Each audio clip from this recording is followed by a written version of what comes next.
Hello friends, welcome to খেল দুনিয়া। Anwar issue নিয়ে আবারও কিন্তু জলঘোলা শুরু হয়েছে।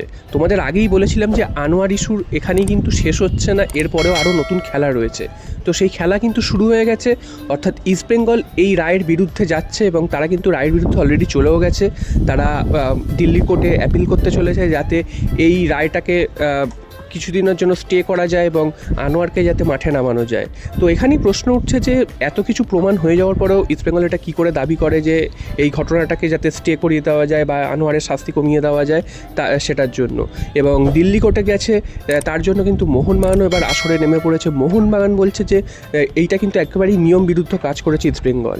ইস্টবেঙ্গলের উচিত ছিল যে এই দাবিটাকে মেনে নেওয়া এবং এআইএফএফ এর সহায়তা করা, সেটা না করে তারা দিল্লি কোর্টে চলে গেছে।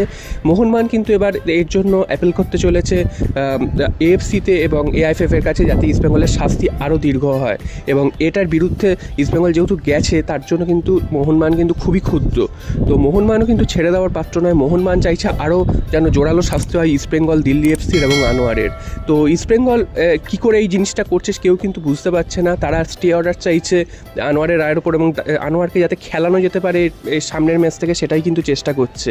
তো এরকম একটা বিচার বেরিয়ে যাওয়ার পর তারা দোষী সাব্যস্ত হয়ে গেছে, এরকম ফাইন করেছে, তারপরেও নির্বাসন করেছে, তারপরেও এটা কী করে করছে সেটাই কিন্তু এই মুহূর্তে সবথেকে প্রশ্নের বিষয়। তো দেখা যাক শেষ পর্যন্ত কী হয়, মোহনবাগান না ইস্টবেঙ্গল কারা জয়ী হয়। তবে মোহনবাগানের পাল্লা এক্ষেত্রেও ভারী, কারণ এটা কিন্তু প্রমাণ হয়ে গেছে যে আনোয়ার ভুল করেছে, ইস্টবেঙ্গল এফসি ভুল করেছে। তো এখানে আর কিছু নতুন করে কিছু পাওয়ার নেই। খুব জোর হয়তো 1 কোটি 1.5 কোটি টাকা এদিক ওদিক কম বেশি হতে পারে, এর থেকে বড় কিছু হওয়ার সম্ভাবনা কিন্তু কম। তবে এখানে যখন কোর্টে যখন অ্যাপিল করে দিয়েছে ইস্টবেঙ্গল এবং মোহনবাগান এটা যখন নিয়ম বিরুদ্ধ কাজ বলেছে, তো মোহনবাগানও কিন্তু আবার শেষ থেকে যাবে। তো দেখা যাক শেষ পর্যন্ত কী হয়, এর পরবর্তী আপডেট এলে তোমাদের অবশ্যই জানাবো।